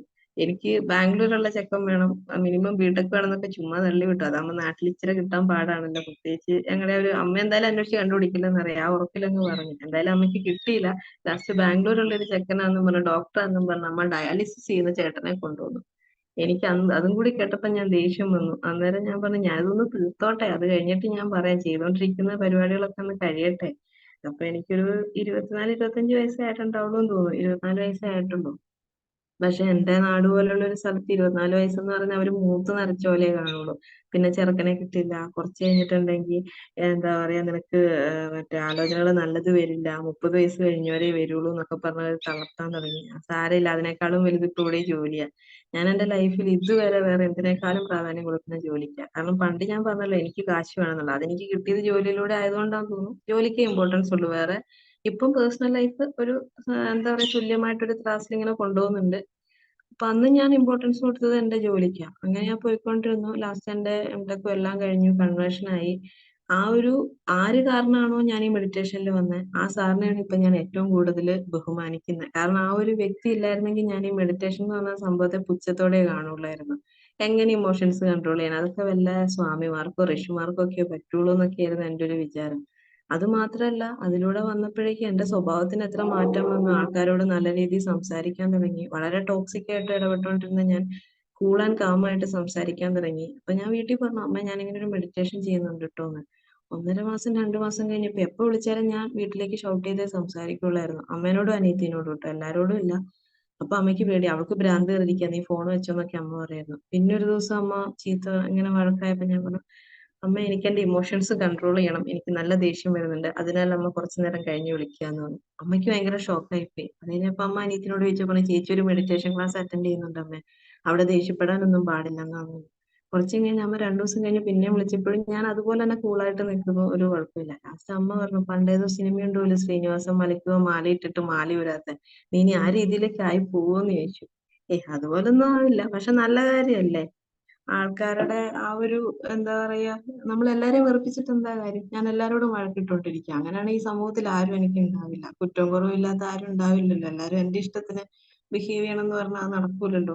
അതൊക്കെ ചിന്തിക്കാൻ തുടങ്ങിയത് ഇപ്പോഴാട്ടോ. എന്റെ ഭാഗത്തു നിന്നും ചിന്തിക്കാൻ തുടങ്ങി, അപ്പുറത്തുള്ള ആളുടെ ഭാഗത്തു നിന്നും ചിന്തിക്കാൻ തുടങ്ങി, ഇപ്പം കൊലപാതകം ചെയ്ത് അയാളുടെ ഭാഗത്തു നിന്നും ചിന്തിക്കാൻ തുടങ്ങി. എന്ത് മോട്ടീവിലായിരിക്കും അയാൾ അത് ചെയ്തതെന്നുള്ളത്. ഇങ്ങനെ സകലമാന ചിന്തകളും തുടങ്ങിയതിന് ശേഷമാണ് മറ്റുള്ളവരെ അങ്ങനെ കുറ്റപ്പെടുത്തി സംസാരിക്കാതെ ഒക്കെ ആയി, ആ ഒരു രീതിയിലൊക്കെ ആയി. എന്റെ എല്ലാം കഴിഞ്ഞു. ഞാൻ 5 വർഷത്തെ ആ ഒരു ബോണ്ട് കഴിഞ്ഞപ്പോ അവരെനിക്ക് അടുത്ത ലെവലിലേക്ക് പ്രൊമോഷൻ തരാൻ പറഞ്ഞു. എങ്ങനെയും ഇവിടുന്ന് ഇറങ്ങി പോണം എന്ന് പറഞ്ഞു. അപ്പൊ ഉണ്ട് വമ്പൻ ഓഫർ. അതൊക്കെ ഞാൻ തന്നെ ഋഷോ മെഡിറ്റേഷനിൽ ചെന്നപ്പോ അഫർമേഷനൊക്കെ എഴുതിയതിന്റെ ഗുണം കണ്ടോ, ബോണസ് ഒക്കെ വരുന്നുണ്ട്, എനിക്ക് ഇവിടെ തന്നെ പ്രൊമോഷൻ തരാന്ന് പറഞ്ഞു. അത് ഞാൻ ഉദ്ദേശിച്ച ജോലിയില്. പിന്നെ പുറത്തേക്ക് നോക്കില്ല, അവിടെ തന്നെ നിന്ന് കിട്ടാന്നതിൽ വെച്ച് എനിക്ക് ഏറ്റവും നല്ല ഓപ്പർച്യൂണിറ്റി ആയിട്ട് തോന്നി. കുറച്ചുകൂടി ഒന്ന് എക്സ്പീരിയൻസ് ആവട്ടെ. കാരണം 5 വർഷം ഉണ്ടെങ്കിലും 3 മേഖലകളിലായിട്ടാണ് വർക്ക് ചെയ്തത്. പുറത്തൊരു സ്ഥലത്തേക്ക് പോകുമ്പോൾ നമുക്കൊരു സ്ട്രോങ് ആയിട്ടുള്ള ഒരു സ്കില്ല് വേണമല്ലോ. അപ്പൊ അങ്ങനെ തന്നെ നിന്നു. ആ ഒരു അന്ന് ബുദ്ധിമുട്ടുണ്ടാക്കിയ സാറ് പിന്നെയും കൂടെ ഉണ്ടായിരുന്നു. പിന്നെയും ബുദ്ധിമുട്ടുകളൊക്കെ വന്നിട്ടുണ്ടാവും, ഞാനത് മൈൻഡ് ചെയ്തിട്ടില്ല. നമ്മൾ ഡെയിലി മെഡിറ്റേഷൻ അറ്റൻഡ് ചെയ്യുന്നുണ്ട്, അതിന് സൈഡിൽ കൂടെ പോകും. അങ്ങനെ സാറ് റിസൈൻ ചെയ്യുന്ന സമയത്ത് എല്ലാവരോടും ഒന്ന് ഫീഡ്ബാക്ക് പറയാൻ പറഞ്ഞപ്പോൾ ഞാൻ മാത്രമാണ് സാറിന്റെ കുറ്റം പറഞ്ഞത്. അപ്പൊ നിങ്ങളെപ്പോലെ ഒരു മനുഷ്യനെ ഞാൻ കണ്ടിട്ടില്ല. എന്റെ ലൈഫിൽ എന്നെ ചീത്ത പറഞ്ഞിട്ട് ഞാൻ തിരിച്ച് ചീത്ത പറയാത്ത നിങ്ങളെ മാത്രമേ ഉള്ളൂ. പക്ഷെ നിങ്ങളോടുള്ള ദേഷ്യം കാരണം എന്റെ ലൈഫിൽ വന്ന ഗുണം എന്താണെന്ന് വെച്ചാൽ ഞാൻ മെഡിറ്റേഷനിൽ ജോയിൻ ചെയ്തു. ഇപ്പൊ നിങ്ങളോട് എനിക്ക് ഒരു ദേഷ്യമില്ല. എന്റെ ലൈഫിൽ ഏറ്റവും റെസ്പെക്ട് ചെയ്യുന്ന ഒരു ഗുരുനാഥൻ എന്നുള്ളൊരു സ്ഥാനം തന്നെയാണ്. ബാക്കി പേഴ്സണൽ ഇഷ്യൂസ് ഒക്കെ പോട്ടെ. കമ്പനിയിൽ ഒരു ഓർഗനൈസേഷനിൽ നമ്മൾ ഒരിക്കലും പേഴ്സണൽ റിലേഷൻ കീപ്പ് ചെയ്യേണ്ടതില്ലെന്നാണ് എന്റെ ഒരു വിശ്വാസം. അവിടെ പ്രൊഫഷണലി നമ്മൾ അവരെ റെസ്പെക്ട് ചെയ്യുക. പ്രൊഫഷണലി കിട്ടുന്ന മാത്രമേ ഞാൻ നോക്കുള്ളൂ. പേഴ്സണലി അയാളുടെ കുറ്റോ കുറവോ ഒന്നും ഞാൻ നോക്കാൻ വേണ്ടിയില്ല. അപ്പൊ അങ്ങനെ വന്നപ്പോ അവിടെ ഒരു വലിയൊരു സ്റ്റെപ്പ് തന്നെ ഞാൻ മുന്നോട്ടേക്ക് വെച്ചത്. അന്ന് ഞാൻ പഴയ ഞാനായിട്ട് ചിന്തിച്ചായിരുന്നെങ്കിൽ അന്ന് അയാൾക്കെതിരെ കംപ്ലൈന്റ് കൊടുക്കും, വീണ്ടും എന്നെ HR പോക്കും, നിന്നെ കൊണ്ട് ഇത് 3ാമത്തെ കംപ്ലൈന്റ്, എന്നെ കൊണ്ടാന്നേ കംപ്ലൈന്റ് പറയുള്ളൂ. കാരണം കയറിപ്പോകുമ്പോഴത്തെ ഞാനാണല്ലോ കംപ്ലൈന്റ് കൊടുക്കുന്നത്. അപ്പൊ എനിക്ക് അവിടെ ഒരു ബ്ലാക്ക് മാർക്ക് വരുള്ളൂ. ഞാൻ അവിടെ കുറച്ചും കൂടി ഒരു ബുദ്ധിപരമായിട്ട് ചെയ്ത കാര്യമാണ്, ഞാൻ ഇമോഷൻസിനെ കൺട്രോൾ ചെയ്യാൻ മെഡിറ്റേഷനിലേക്ക് വന്ന് ജോയിൻ ചെയ്തു. വേറെ വഴിയില്ല. പിന്നെ എനിക്കിത് കിട്ടിയപ്പം അതൊന്നും കൂടി ഒരു ലഹരിയായി. ഓക്കെ, ഇങ്ങനെയൊക്കെ കാര്യങ്ങളുണ്ട്, അപ്പൊ എന്റെ ലൈഫിൽ ഇത്രയൊക്കെ മാറ്റങ്ങൾ ഇത് കൊണ്ടുവരാൻ പറ്റി. അങ്ങനെ ഇപ്പൊ കഴിഞ്ഞ ഒരു 3 വർഷമായിട്ട് ഞാൻ മെഡിറ്റേഷൻ ചെയ്യുന്നുണ്ട് കേട്ടോ. ഇതിന്റെ ഇടയ്ക്ക് എന്റെ കല്യാണത്തിന്റെ ചർച്ചകളൊക്കെ വന്നു. അപ്പൊ എനിക്ക് പണ്ട് മുതലേ ഒരു ഇതെന്ന് വെച്ചാൽ എനിക്ക് കാശുണ്ടാക്കണം. അതുപോലെ തന്നെ പിന്നെ എന്റെ ഒരു ഇതെന്ന് വെച്ചാൽ സാധാരണ പെൺകുട്ടികളെ പോലെ എനിക്ക് ജീവിക്കണ്ട. ഞാൻ എല്ലാവരോടും പറയും, I am not like a normal girl. എനിക്കൊരു നോർമൽ ഗേൾ ആവണ്ട. കാരണം എന്നെ വീട്ടിൽ നിന്ന് പുറത്തേക്ക് വിട്ടപ്പോ മുതലേ എന്റെ പപ്പ ഒരു വട്ടേ കൊണ്ടേ വിട്ടുള്ളൂ. ബാക്കി എല്ലാ സ്ഥലത്തും ഞാൻ ഒറ്റയ്ക്കാണ് പോയത്. ഞാൻ തന്നെ പാക്ക് ചെയ്യും, ഞാൻ തന്നെ പോകും, ഞാൻ തന്നെ തിരിച്ചു വരും. അപ്പൊ ഞാൻ എല്ലാം സ്വന്തം ചെയ്ത് പഠിച്ചു. ഇപ്പൊ സാധാരണ മറ്റു കുട്ടികളെ ഞാൻ കാണുമ്പോൾ അവരോട് അച്ഛനുണ്ടാവും, അല്ലെ ഏട്ടനുണ്ടാവും, ആരെങ്കിലൊക്കെ ഉണ്ടാവും, എന്നാലേ വീടിന് പുറത്തേക്ക് പോകുള്ളൂ. വേറെ പ്രത്യേകിച്ച് ഒരു ജില്ലയിലേക്കോ മറ്റൊരു സംസ്ഥാനത്തേക്കോ പോകും. ഞാൻ എല്ലായിടത്തേക്കും ഒറ്റയ്ക്ക് പോയി, ഇവിടെ ഒറ്റയ്ക്ക് നിന്നു. ജോലി കിട്ടിയപ്പോൾ മുതല് ക്യാഷ് ആണെങ്കിലും ഞാൻ സ്വന്തം തന്നെ ഹാൻഡിൽ ചെയ്യാം. ഞാൻ വീട്ടിലാർക്കും ഇട്ട് കൊടുത്തൊന്നുമില്ല, ഞാൻ തന്നെ സ്വന്തമായിട്ട് ഹാൻഡിൽ ചെയ്തു. പിന്നെ ഇവിടെ മെഡിറ്റേഷനിൽ വന്നപ്പം ബഷീർ സാറൊക്കെ ഉണ്ടായിരുന്നു, ഫിനാൻഷ്യൽ ഫ്രീഡത്തെ പറ്റി ക്ലാസ് എടുത്തു. അല്ലാതെ യൂട്യൂബിൽ ഞാൻ ഇതിനു മുന്നേ കേട്ടിട്ടുണ്ട്. അപ്പൊ ഞാൻ വിചാരിച്ചു, ശരിയാ, ഈ ക്യാഷ് ഞാൻ തന്നെ ഹാൻഡിൽ ചെയ്യാം. അമ്മയും ചേച്ചിമാരൊക്കെ ചെയ്യുന്ന പോലെ അവരുടെ ഹസ്ബൻഡിനെ ഏൽപ്പിക്കുക, അല്ലെ അച്ഛനെ ഏൽപ്പിച്ചാൽ ഞാനും അവരെ പോലെ തന്നെ ആയിപ്പോളൂ. നാളെ ഒരു 1000 രൂപേന്റെ ഒരു ചെലവ് ചെയ്യേണ്ടി വന്നാൽ എനിക്ക് പേടിയാവും. ഫസ്റ്റ് എന്റെ കയ്യിലേക്ക് ഒരു 10,000 രൂപ സാലറി കിട്ടിയപ്പോൾ എനിക്ക് ഭയങ്കര വെപ്രാളമായിരുന്നു. അയ്യോ, ഇത്രയും പൈസ ഞാൻ അങ്ങനെ അക്കൗണ്ടിൽ വെക്കാം, ഞാൻ എന്താ ചെയ്യാ, എനിക്ക് ഇത്ര പ്രായമല്ലേ ഉള്ളൂ, ഞാൻ കുട്ടിയല്ലേ. അപ്പൊ എന്നോട് വീട്ടിൽ നിന്ന് എന്റെ വല്യമ്മ തന്നെയാ പറഞ്ഞത്, ഞങ്ങളെല്ലാം പൈസ കിട്ടുമ്പോൾ പപ്പേന്റെ കയ്യിൽ ഏൽപ്പിക്കും, അല്ലെങ്കിൽ ഭർത്താവ് മകൻ അങ്ങനെ ഏൽപ്പിക്കും. ഈ സ്വന്തം ഉപയോഗിച്ച് കുറച്ച് പഠിക്കുക, അല്ലെ നിന്റെ ലൈഫ് ലോങ് അത് നിന്റെ ക്യാരക്ടറായി മാറും. നീ ഇപ്പം അച്ഛന് കൊടുത്തു, നാളെ നീ അത് ഭർത്താവിന് കൊടുക്കും, പിന്നെ നീ അത് മകന് കൊടുക്കേണ്ടി വരും. അങ്ങനെ ആവരുത്. നീ സമ്പാദിക്കുമ്പോൾ നിനക്കത് സ്പെൻഡ് ചെയ്യാനുള്ള ഒരു കഴിവ് നിനക്ക് ഉണ്ടാവണം എന്ന് പറഞ്ഞു. എന്തായാലും അത് വലിയ ഉപകാരമായി. ഞാൻ തന്നെയാണ് എന്റെ എല്ലാ ചെലവുകളും എക്സ്പെൻസും ഒക്കെ ഞാൻ തന്നെയാണ് നോക്കുന്നത്. കല്യാണം വന്നു കഴിഞ്ഞപ്പം എനിക്ക് ഇവിടെ തന്നെ ഒരു റിലേഷൻ ഉണ്ടായിരുന്നു, എൻ്റെ ഒരു ഫ്രണ്ട് ആയിരുന്നു. അപ്പം ഞാൻ നോക്കുമ്പോൾ എനിക്കൊരു സാധാരണ നാട്ടിലുള്ള ഒരു ലൈഫ് സ്റ്റൈൽ എനിക്ക് അത്ര ഇഷ്ടമല്ല. കാരണം ഇത്രയും കഷ്ടപ്പെട്ടു. ഇപ്പൊ ഞാൻ എന്റെ വർക്ക് ആനിവേഴ്സറി എനിക്കിപ്പോ ഒരു 9 വർഷമായി. മെയ് 25-നായിരുന്നു ഞാൻ സ്റ്റാർട്ട് ചെയ്തത്. ഈ മെയ് 25 നമുക്ക് 9 വർഷമായി. അപ്പൊ ഞാൻ പറഞ്ഞു എന്റെ 8 വർഷത്തെ അധ്വാനം അത് ഞാൻ എന്റെ ലൈഫിൽ ഏറ്റവും കൂടുതൽ എഫോർട്ട് ഇട്ടതാ. കല്യാണത്തിന് വേണ്ടിയിട്ട് ജോലി കളയാൻ എനിക്ക് പറ്റില്ല. നാട്ടിലുള്ള ആരെ കല്യാണം കഴിച്ചാലും എനിക്ക് ജോലി കളയേണ്ടി വരും. അവരാരും ബാംഗ്ലൂർ വന്ന് നിൽക്കില്ല. പിന്നെ ബാംഗ്ലൂരുള്ള ചെക്കനെ തപ്പി പിടിച്ച് കിട്ടണം. കൂടെ പഠിച്ച ഒരാള് ഇങ്ങനെ ഒരു ഇത് പറഞ്ഞപ്പോ ഞാൻ പറഞ്ഞു ഓക്കെ, എന്നാ നമുക്ക് അത് നോക്കാം. ഞാൻ വീട്ടില് അമ്മ ഒരുപാട് ആലോചന ഉള്ളത് ഞാൻ പറഞ്ഞു ഇങ്ങനെ ഒരു കാര്യമുണ്ട്, എനിക്ക് അവിടെയുള്ള ചെക്കൻ മതി, എനിക്ക് ഇനിയും മുന്നോട്ടേക്ക് പോകണം, എനിക്ക് കഷ്ടപ്പെട്ട് കിട്ടിയത് കളയാൻ പറ്റില്ല എന്ന് പറഞ്ഞു. അപ്പൊ അവർ അക്സെപ്റ്റ് ചെയ്തു. ആസ് യൂഷ്വൽ എല്ലാ വീട്ടിലും ഉള്ള പോലെ കല്യാണത്തിന്റെ സമയമാകുമ്പോൾ റിലേറ്റീവ്സ് നമ്മുടെ ആ ഒരു സ്ക്രീനിലെത്തി. അവരുടേതായ കുറെ കാര്യങ്ങൾ പറഞ്ഞു. ഡേറ്റിന്റെ കാര്യത്തിൽ ഇഷ്യൂ, ഞങ്ങളുടെ രണ്ടുപേരുടെയും ലീവിനേക്കാൾ ഉപരി അവരുടെ ലീവ് എപ്പോൾ കിട്ടും എന്നുള്ളത് നോക്കി കല്യാണം നടത്തേണ്ട അവസ്ഥയിലെത്തി. ഞങ്ങൾക്ക് രണ്ടുപേർക്കും അധികം ലീവും ഇല്ല. അപ്പോഴും ഞാൻ എന്റെ പേഴ്സണൽ ലൈഫിനേക്കാളും കൂടുതൽ ജോലിക്ക് ഇമ്പോർട്ടൻസ് കൊടുത്തത്. കാരണം കല്യാണം ഇന്നൊരു ദിവസം കൊണ്ട് കഴിയും, നാളെ വീണ്ടും ഞങ്ങൾ ജീവിക്കണ്ട. ലീവ് ഒരുപാട് എടുത്തത് ജോലിനെ ബാധിക്കണ്ട. മാക്സിമം 10 ദിവസം ലീവ് അത് മതി എന്ന് പറഞ്ഞു. അപ്പൊ കല്യാണത്തിന്റെ എക്സ്പെൻസ് ഒക്കെ ഞാൻ പപ്പേനോട് പറഞ്ഞായിരുന്നു, പപ്പ ലോണൊന്നും എടുക്കണ്ട, എന്റെ കയ്യിലുള്ളത് കൊണ്ട് ഞാൻ തന്നെ ചെയ്തോളാം. അപ്പൊ ഒന്നും വേണ്ടാന്ന് ഞാൻ പറഞ്ഞു. ശ്രീധനം വേണ്ട, ഒന്നും വേണ്ട. എന്റെ വീട്ടിൽ ഇതുവരെ കണ്ട ഒരു കൾച്ചർ എന്താന്ന് വെച്ചാൽ, ഒരു പെൺകുട്ടീനെ കല്യാണം കഴിച്ചു വിടുമ്പോൾ ഒരുപാട് പേരുടെ കാര്യത്തിൽ ഞാൻ കണ്ടിട്ടുണ്ട്, അവര് വീടിന്റെ മുറ്റത്ത് വന്നിട്ട് നമുക്ക് വില പറയുന്ന ഒരു അവസ്ഥ, ഞങ്ങൾ ഇത്രയായിട്ടോ ഉദ്ദേശിക്കുന്നതെന്ന്. എനിക്കത് ഭയങ്കര ഒരു ഇറിറ്റേറ്റ് ചെയ്യുന്ന ഒരു സംഭവമായിരുന്നു. ഇത്രയും വർഷം എന്നെ വളർത്തി വലുതാക്കി എന്നെ അങ്ങോട്ട് കൊടുക്കുമ്പോൾ നമ്മൾ വീണ്ടും പൈസ കൊടുക്കേണ്ട ഒരു അവസ്ഥ. അപ്പൊ ഞാനത് വീട്ടിൽ ക്വസ്റ്റ്യൻ ചെയ്തു, അതെന്താ അങ്ങനെയെന്ന് ചോദിച്ചപ്പോ എല്ലാരും പറഞ്ഞു അതൊക്കെ നാട്ടുനടപ്പാ വെച്ചാൽ, അതൊക്കെയാണ് നാട്ടുനടപ്പ് എന്ന് പറഞ്ഞു. ഞാൻ പറഞ്ഞു സാരമില്ല, എന്റെ ഈ കല്യാണത്തിന് അങ്ങനെ ഒരു നാട്ടുനടപ്പ് വേണ്ട. അവരോട് ചോദിച്ചില്ല, ഞാൻ എവിടെയും പറഞ്ഞത് ചോദിച്ചാൽ എനിക്ക് കല്യാണം വേണ്ടതാണ്, അങ്ങനെ പൈസ കൊടുത്ത് എനിക്കൊരു ഭർത്താവിന്റെ ആവശ്യമില്ല, ഞാൻ ഒറ്റയ്ക്ക് ജീവിച്ചോളാന്ന് പറഞ്ഞു. ചോദിച്ചില്ല. അപ്പൊ അന്നേരം അവര് പറഞ്ഞു അന്നേരം നമ്മൾ വിചാരിച്ച് നല്ലത് പറയുന്നു. അപ്പൊ കുറച്ച് പറഞ്ഞു എങ്ങനെ ചോദിക്കണം, അവൾക്ക് ജോലി ഉണ്ടല്ലോ, ജോലിയുള്ള പെണ്ണയല്ലേ കിട്ടുന്നത്, സ്ത്രീകൾ എന്ന് വെച്ചാൽ ഒരു വട്ടല്ലേ കിട്ടുള്ളൂ, ജോലിയുള്ള പെണ്ണെ കിട്ടിയ മാസം മാസം അവന് കിട്ടിക്കൊണ്ടിരിക്കല്ലേ, അപ്പൊ അതിന്റെ ആവശ്യമില്ലല്ലോ എന്ന് പറഞ്ഞു. ഓക്കെ ആയിക്കോട്ടെ, അവരെന്തേലും പറയട്ടെ എന്നൊക്കെ ചെയ്തു. ഇപ്പൊ ബഷീർ സാറിന്റെ ക്ലാസ് ഒക്കെ കേട്ടത് കാരണം നമ്മൾ കുറെ ഫിനാൻഷ്യൽ പ്ലാനിങ് ചെയ്തായിരുന്നു. ഞാൻ അന്നേരം പറഞ്ഞു ഒരുപാട് ആഡംബരം വേണ്ട, കയ്യിൽ ഒതുങ്ങുന്നത് കൊണ്ട് ചെയ്യാം. അപ്പൊ എന്റെ കാര്യം എനിക്ക് തന്നെ സ്വയം ഡിസിഷൻ എടുക്കാൻ പറ്റുന്നതുകൊണ്ട് എന്റെ ചർച്ച ചെയ്ത് ഞാൻ തന്നെ പറഞ്ഞു ഇങ്ങനെ മതി, ഏറ്റവും ബഡ്ജറ്റ് ഫ്രണ്ട്ലി ആയിട്ടുള്ള ഒരു ചടങ്ങ് മതി എന്ന് രാവിലെ പറഞ്ഞു. വന്നിരുന്ന് പാട്ടും കേട്ടിരിക്കണേ. അതിനുശേഷം കല്യാണത്തിന് ഡ്രസ് എടുക്കേണ്ട സമയമായപ്പോ എനിക്ക് ആദ്യം ഒരു കൺസെപ്റ്റ് ഉണ്ടായിരുന്നു, ഞാൻ സ്വർണ്ണം ഇത് റെയിൻകോട്ട്, ഇതിന് ഇന്നലെ പോവാൻ വേണ്ടിട്ട് 3 ജോഡി ഡ്രസ്സാണ് എടുത്തോണ്ട് വന്നത്. ഈ മഴയത്ത് പോവാൻ വേണ്ടിട്ട് 3 ജോഡി ഡ്രസ്.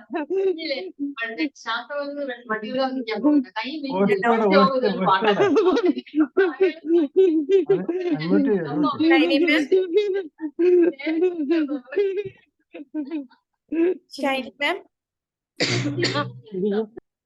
മാം ഒന്ന് മ്യൂട്ട് ചെയ്യാവോ മൈക്ക്? ഷൈനി മാം മ്യൂട്ടായി. പറഞ്ഞോളൂ. അപ്പൊ ആ ഒരു കല്യാണത്തിന്റെ സിറ്റുവേഷൻ എത്തിയപ്പം ഞാൻ നന്നായിട്ട് തന്നെ പ്ലാൻ ചെയ്തു. അതിനെക്കുറിച്ച് ഓർക്കുമ്പോൾ എനിക്ക് ഇപ്പൊ തന്നെ ഫീലിംഗ് പ്രൗഡ് തോന്നുന്നുണ്ട്. ഇവിടെ ബാംഗ്ലൂർ ആയതുകൊണ്ട് തന്നെ ഇവിടുത്തെ മാർക്കറ്റിൽ ഞാൻ നേരിട്ട് ഇറങ്ങി അന്വേഷിച്ചു. ഇവിടുന്ന് നമുക്ക് ഡ്രസ്സ് എടുക്കാം. നാട്ടില് ഒരു റിസപ്ഷന്റെ ഡ്രസ്സിനൊക്കെ 25,000 രൂപ 10,000 രൂപ അങ്ങനെ നീണ്ടുപോകുന്ന ഒരു ഇതാണ്. അപ്പൊ ഞാൻ തന്നെ ഓർത്തു ഒരു ദിവസത്തിന് വേണ്ടി ഇത്രയും ചെലവൊന്നും വേണ്ടല്ലോ, ആഡംബരം കാണിച്ചിട്ട് എന്താ കാര്യം. ഞാൻ കാണുമ്പോൾ നല്ല ലുക്ക് തോന്നണം, എന്നാൽ ബഡ്ജറ്റ് ഫ്രണ്ട്ലി ആയിരിക്കണം എന്നുള്ള രീതിയിൽ ഡ്രസ്സ് ഇവിടെ നിന്ന് എടുത്തു. മാക്സിമം ഹോൾസെയിൽ കടകൾ തേടി പിടിച്ച്. അപ്പൊ എന്റെ കൂടെ തന്നെ എന്റെ പാർട്ട്ണറും എല്ലാത്തിനും കട്ടയ്ക്ക് നിന്നു. അവരുടെ ഫാമിലിനെ പറഞ്ഞ് സമാധാനിപ്പിച്ചു, ഇങ്ങനെയൊക്കെയാണ് കാര്യങ്ങൾ എന്ന് പറഞ്ഞപ്പോൾ അവരും ഇത് അക്സെപ്റ്റ് ചെയ്തു. അങ്ങനെ ഡ്രസ്സൊന്നും അത്ര വലിയ ഷീമാട്ടി മറ്റേ കല്യാൺ സിൽക്സിൽ നിന്നൊന്നും എടുത്തില്ല. നമ്മൾ സാധാരണ ഒരു ഹോൾസെയിൽ കടയിൽ ചെന്നു. അവിടുത്തെ റേറ്റിന് തൃശ്ശൂർ കുത്താമ്പുള്ളിയിൽ നിന്ന് എടുത്തത്. അപ്പോൾ നല്ലൊരു എമൗണ്ട് പലരും കല്യാണം കഴിഞ്ഞവർ എന്നോട് പറഞ്ഞു തന്നിട്ടുള്ള കാര്യമാണ്, ഏറ്റവും കൂടുതൽ നമ്മൾ പൈസ ചെലവാക്കുന്ന ഒരു കല്യാണത്തിന് തുണി എടുത്തിട്ടായിരിക്കും എന്ന് പറഞ്ഞു. കാരണം വീട്ടുകാർക്കും കുടുംബക്കാർക്കും എല്ലാവർക്കും എടുക്കണം, ചെക്കനും പെണ്ണിനും എടുക്കുമ്പോൾ നല്ലൊരു തുക വരും. ആ മിസ്റ്റേക്ക് ഞാനിവിടെ ചെയ്യാതിരിക്കാൻ വേണ്ടി അത് ഞാൻ നന്നായി പ്ലാൻ ചെയ്തു. അപ്പൊ എന്റെ ഒരു ബഡ്ജറ്റ് അനുസരിച്ച് ഒരു 2-2.5 ലക്ഷത്തിനുള്ളിൽ ഞാൻ എന്റെ കല്യാണം നടത്തി. പിന്നെ ഓർണമെന്റ്സ് ആണെങ്കിൽ എന്റെ കഴിഞ്ഞ കുറെ നടത്തിയ ഒരു എന്താ പറയുക ഒരു സേവിങ്സ് എന്നുള്ള രീതിയിൽ ഒരു 9-10 പവനോളം ഞാൻ സ്വന്തമാക്കിയായിരുന്നു. ബാക്കിയെ പപ്പയ്ക്ക് തരേണ്ടി വന്നുള്ളൂ. അപ്പോഴും ഞാൻ പറഞ്ഞു ഞാൻ നോർമൽ ഗേൾ അല്ല, എന്നെ നോർമൽ ഗേൾ ആയിട്ട് കാണണ്ട, സാധാരണ പെൺകുട്ടീനെ പോലെ ജീവിക്കാൻ എനിക്ക് ഇഷ്ടമല്ല. അത് എന്റെ എന്താണെന്നറിയില്ല, അങ്ങനെ ഒരു തോട്ടാണ്. അതാണെങ്കിൽ എനിക്കിപ്പോ നിൽക്കുന്ന ഈ ഒരു മൊമെന്റിൽ എനിക്ക് നല്ല പ്രൗഡ് തന്നെയാ തോന്നുന്നത്. കാരണം ഞാൻ ചെയ്തതൊക്കെ എനിക്ക് ഫീലിംഗ് പ്രൗഡായിട്ട് തോന്നാറുണ്ട്. അപ്പൊ ഞാനിങ്ങനെ നാട്ടിലുള്ള കുട്ടികളെ കാണുമ്പോൾ എനിക്ക് സങ്കടം തോന്നും. കല്യാണം കഴിഞ്ഞിട്ടാണേലും വേറൊന്നും ചെയ്യാൻ പറ്റാതെ ആ ഒരു കുട്ടി കുടുംബം എന്നുള്ളതല്ലാതെ അവർക്ക് ആഗ്രഹങ്ങളുണ്ടാവും മുന്നോട്ട്, ഇനി അത് ചെയ്യണം ഇത് ചെയ്യണം. പക്ഷെ അവരെല്ലാം ഒരു എന്താ പറയുക, ഒരു ബ്ലോക്കിൽ പെട്ടിരിക്കുകയാണ്, ഒന്നും ചെയ്യാൻ പറ്റാതെ. ചെറുതിലേ മുതലേ അവരുടെ ആഗ്രഹങ്ങൾ അങ്ങനെ ഒതുക്കി നിന്നുപോയി. പക്ഷെ എന്റെ കേസിൽ എനിക്ക് അതെല്ലാം എന്റെ ആഗ്രഹത്തിന് നടത്താൻ പറ്റി. ഞാൻ എന്റെ ആഗ്രഹം പറഞ്ഞു. എന്റെ ഫാമിലി ആയതുകൊണ്ടാവാം എന്നെ അതിന് സപ്പോർട്ടും ചെയ്തു, എല്ലാ കാര്യത്തിനും ഒപ്പം നിന്നു. അപ്പൊ എനിക്ക് എന്റേതായ രീതിയിൽ നല്ല ഗ്രോത്ത് ഉണ്ടാക്കാൻ പറ്റി. അപ്പോ എനിക്ക് ആ ഒരു വ്യത്യാസം മനസ്സിലാവുന്നുണ്ട്. നമുക്ക് ജോലി ഉള്ളപ്പോഴും സ്വന്തമായിട്ട് പൈസ ഹാൻഡിൽ ചെയ്യുമ്പോഴും ഒരു ആൾക്ക് വരുന്ന വ്യത്യാസം. ഇപ്പൊ 1 ലക്ഷം അല്ല 2 ലക്ഷം അല്ല എത്ര വന്നാലും എനിക്ക് ആരോടും ചോദിക്കേണ്ട ആവശ്യമില്ല ഇത് എന്ത് ചെയ്യണം എന്നല്ല. എനിക്ക് അതിന് ഐഡിയ ഉണ്ട് നെക്സ്റ്റ് എന്ത് ചെയ്യണം. അത് എന്റേതായ ഫ്രീഡത്തിൽ ചെലവാക്കാനുള്ള ഒരു എന്താ പറയാ, അതൊരു ഫ്രീഡത്തിന്റെ ഒരു ഇതല്ല, നമുക്കൊരു ഫിനാൻഷ്യൽ നോളജ് ആണ് വേണ്ടതെന്ന് എനിക്ക് തോന്നുന്നു. എനിക്ക് അത്രയ്ക്ക് നോളജ് ആയിട്ടില്ല, ഞാനും പഠിച്ചുകൊണ്ടിരിക്കുകയാണ്. എന്നാലും എനിക്കതൊരു നല്ലൊരു ഗുണമുള്ളൊരു കാര്യമായിട്ട് തോന്നിയിട്ടുണ്ട്. എന്റെ ആ ഒരു ഫിനാൻഷ്യലി ഞാൻ ഹാൻഡിൽ ചെയ്യുന്നതും പിന്നെ എന്റെ ഒരു കാഴ്ചപ്പാടും അത് അംഗീകരിക്കാൻ എല്ലാവർക്കും പറ്റുമെന്നറിയില്ല. പക്ഷെ എനിക്കതൊരു നല്ല രീതിയിൽ കൊണ്ടുപോകാൻ പറ്റിയിട്ടുണ്ട്. ഇതുവരെയുള്ള ലൈഫിൽ ഞാൻ അതുകൊണ്ട് ഹാപ്പിയാണ്. വലിയൊരു അച്ചീവ്മെന്റ് ആയിരുന്നു ജോലി കിട്ടിയതും ഇതുവരെയുള്ള ലൈഫും. സ്ട്രഗിൾസ് ഇതിന്റെ ഇടയ്ക്ക് വന്നിട്ടുണ്ട്. ഞാൻ ഇന്നലെ പ്രവീണ മാം പറഞ്ഞ പോലെ കഷ്ടപ്പാട് എന്നുള്ള വാക്ക് ഉപയോഗിക്കുന്നില്ല. ഇതൊക്കെ ഒരു എഫേർട്ടായിരുന്നു. ഇത്രയും വർഷം ഉണ്ടായിരുന്നത് എഫേർട്ടായിരുന്നു. ആ എഫേർട്ട് ഇട്ടതിന്റെ ഔട്ട്പുട്ടാണ് പിന്നീട് എനിക്ക് കിട്ടിയത്. ഇൻപുട്ട് ഇല്ലാതെ ഒരിക്കലും നമുക്ക് ഔട്ട്പുട്ട് കിട്ടില്ലല്ലോ. ആ രീതിയിൽ എന്നെ കാണുന്നത്. ടൈം കുറെ ആയെന്ന് തോന്നുന്നു, അധികം ഞാൻ വലിച്ചു നീട്ടുന്നില്ല. Thank you all. Okay, thank you so much Krishna മാം.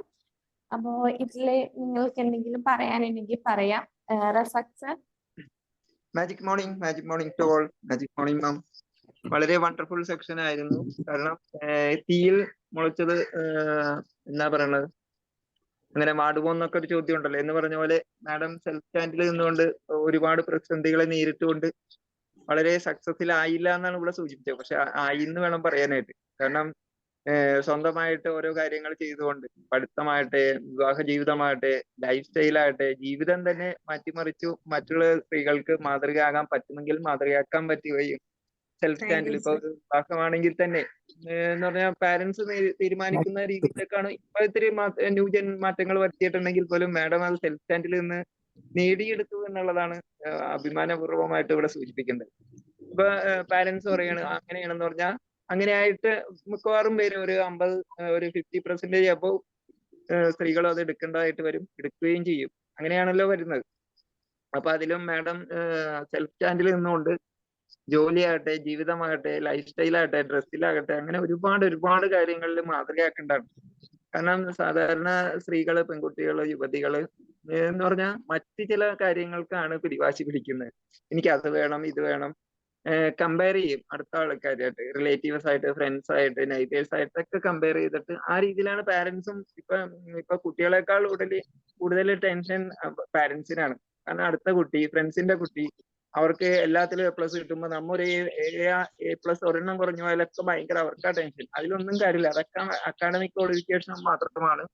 അത് അടുത്ത എക്സാമിന് അല്ലെങ്കിൽ അടുത്ത ഇതിൽ ഇപ്പൊ +2 എടുക്കാം, അല്ലെങ്കിൽ അത് കഴിഞ്ഞിട്ട് ഗ്രാജുവേഷൻ ഒക്കെ നമുക്ക് അച്ചീവ് നേടാം. എന്നുകൊണ്ട് കുട്ടിയെ മോശമാക്കേണ്ടതോ നമ്മൾ തീരെ കുറഞ്ഞു പോയതൊന്നുമില്ല. എല്ലാവർക്കും ഒരുപോലെ എല്ലാത്തിലും കിട്ടിയെന്ന് വരില്ല.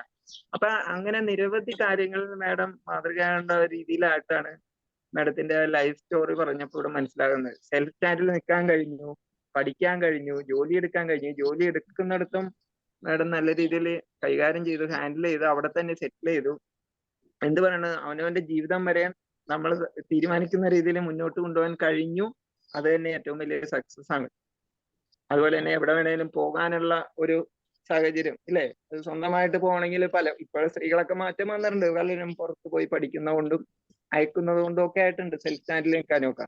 എന്തായാലും തീരുമാനം എടുത്ത മാഡത്തിന് happy congratulations. Thank you ma'am. Thank you very much. Thank U Babu sir. Thank you so much. Thank U. ഞാൻ പെട്ടെന്ന് പറയാം, സമയം 6:31 ആയിട്ടുണ്ട്. വളരെ ശ്രദ്ധിക്കേണ്ട ഒരു കാര്യം, നമ്മൾ ഹോസ്റ്റ് ഒന്ന് വാങ്ങിക്കൊണ്ടിട്ട് മുഖ്യ ഹോസ്റ്റിന്റെ അടുത്ത് ഹോസ്റ്റ്, കാരണം പലരും സൗണ്ട് ഉണ്ടാക്കുമ്പോൾ ഒന്ന് ഓഫാക്കാൻ വേണ്ടിയിട്ട്. പിന്നെ അതുപോലെ തന്നെ ക്യാമറ ഓൺ ആക്കാൻ പറഞ്ഞാലൊക്കെ ഒരുപാട് ആളുകൾ ക്യാമറ ഓൺ ആക്കിയിട്ടുണ്ട്. അതുകൂടി കൂട്ടത്തിൽ പറഞ്ഞു. ശ്രീഷ്ണ നന്നായി അവതരിപ്പിച്ചു. ഒരു 10 മിനിറ്റ് കൊണ്ട് കുറെ കരയാനും കുറച്ച് ചിരിക്കാനും സാധിച്ചു ആ കഥ കേട്ടിട്ട്. ഒന്നാമത് 3 മാസം ഞാനിങ്ങനെ എൻ്റെ ഒരുപാട് പ്രശ്നങ്ങളുണ്ട്. പിന്നെ ഇവിടെ ഇരുന്നിട്ടുണ്ട്, ശ്വാസം വലിച്ചു വിട്ടാൽ ഒന്ന് മെഡിറ്റേഷൻ ചെയ്താൽ എൻ്റെ പ്രശ്നം തീരാൻ പോകുകയല്ലേ എന്ന് ചിന്തിച്ചു. അതുപോലെ തന്നെ പിന്നെ ആളുകൾ എന്നെ ശ്രദ്ധിക്കുന്നില്ല എന്ന ചിന്തയും ആളുകൾ എന്നെ ശ്രദ്ധിക്കുന്നുണ്ട് എന്ന ചിന്തയും മനുഷ്യനെ വഷളത്തരത്തിലേക്ക് എത്തിക്കും എന്നൊരു ചിന്ത നമ്മൾ കിട്ടുന്നത് തോട്ട്. അതുപോലെ തന്നെ നല്ലൊരു പാഠം അതിലുണ്ടായിരുന്ന ഒരുപാട് കഥകൾ എനിക്ക് തോന്നുന്നു ഇന്ന അങ്ങനെ എൻ്റെ മനസ്സൊരു കരിങ്കല്ലാണ്. അത് അത്ര പെട്ടെന്നൊന്നും സ്വാധീനിക്കാൻ കഴിയില്ല. എൻ്റെ മനസ്സിന് നല്ല സ്വാധീനം കഴിച്ചു. കാരണം 10 മിനിറ്റ് കൊണ്ട് അല്പം കരയാനും ചിരിക്കാനും സാധിച്ചു എനിക്ക്. ഭയങ്കര താങ്ക് സംഭവം. യു കാരണം ആ ഒരു അതന്നെ വലിയ കാര്യമാണ്. Thank you Srikrishna. Thank you so much. Thank you Razak sir. Sindhu ma'am, നിങ്ങൾ പെട്ടെന്ന് ഫീഡ്ബാക്ക് പറയാ കേട്ടോ. എല്ലാവരും ഒരു കൃഷ്ണ മിനിറ്റ്. വണ്ടർഫുൾ ക്ലാസ് കേട്ടോ, എനിക്ക് വളരെയധികം താങ്ക് യു ഇഷ്ടപ്പെട്ടു. കൃഷ്ണ സർ. ഞാനിപ്പോഴും ഓർക്കുന്നുണ്ട് ശ്രീകൃഷ്ണൻ എന്നെ വിളിച്ചിട്ട് കുറെ കാര്യങ്ങൾ ചോദിച്ചപ്പോൾ ഞാൻ അന്ന് പറഞ്ഞു ഈ കുട്ടി എവിടെയെങ്കിലും എത്തുട്ടോ. സ്റ്റോറി ഒന്നും അല്ലാതായില്ലേ? ഞാന് അത് ചോദിച്ചപ്പോഴാണ് ഞാൻ മനസ്സിൽ കരുതി ഈ കുട്ടി എവിടെയെങ്കിലും എത്തുട്ടോ. നന്നായിട്ടുണ്ട്, വളരെയധികം ഇഷ്ടപ്പെട്ടു. സ്വന്തമായിട്ട് ഫൈനാൻഷ്യൽ സ്വാതന്ത്ര്യമൊക്കെ നേടി എന്ന് കേട്ടപ്പോ I am very proud of you. Thank you. Thank you. Hi Sreekrishna, മാച്ച് മോർണിംഗ്. എന്ത് രസാണ് കേട്ടിരിക്കാൻ, എന്തൊരു രസമായിരുന്നു. രസം എന്ന് പറഞ്ഞാൽ വേറൊന്നല്ല, നമ്മൾ സുഖിച്ചിരിക്കാന്നല്ല ഉദ്ദേശമല്ല പറഞ്ഞേ. നല്ല ഒഴുക്കോട് കൂടി ഒക്കെ അടുക്കും ചിട്ടയോട് കൂടി ഇന്നലെ തന്നെ ഒക്കെ റെഡി ആക്കി വെച്ചിട്ട് തോന്നുന്നുണ്ടല്ലേ, പറയാനുള്ള കാര്യങ്ങളും പോയിന്റുകളൊക്കെ സൂപ്പറായിട്ട് ഇങ്ങനെ എന്താ പറയണ്ട്, നമ്മളെ മനസ്സിലേക്ക് അങ്ങോട്ട് ആഴത്തിലേക്ക് അങ്ങോട്ട് പോയി. അതൊക്കെ ഒരുപാട് ഫീലിങ്സും തോന്നി, സന്തോഷവും തോന്നി. ഇതെല്ലാം ഇത്രയും വയസ്സിനുള്ളിൽ മോള് നേടിയെടുത്തല്ലോ. പേരൻസിനെ നോക്കിയിരുന്ന അവരുടെ കാര്യങ്ങൾ മാത്രം കേട്ടിരിക്കുകയാണ്. നമ്മളിത് എവിടെ എത്തപ്പെടാൻ പോണില്ല. പക്ഷെ കുറച്ചൊക്കെ സപ്പോർട്ട് ചെയ്യാൻ മോളെ പേരൻസ് നിന്ന് എന്നുള്ളതാണ്. അതിന്റെ പ്രധാന കാരണം നീ എടുത്ത നിർബന്ധമായിട്ടുള്ള തീരുമാനങ്ങളാണ്.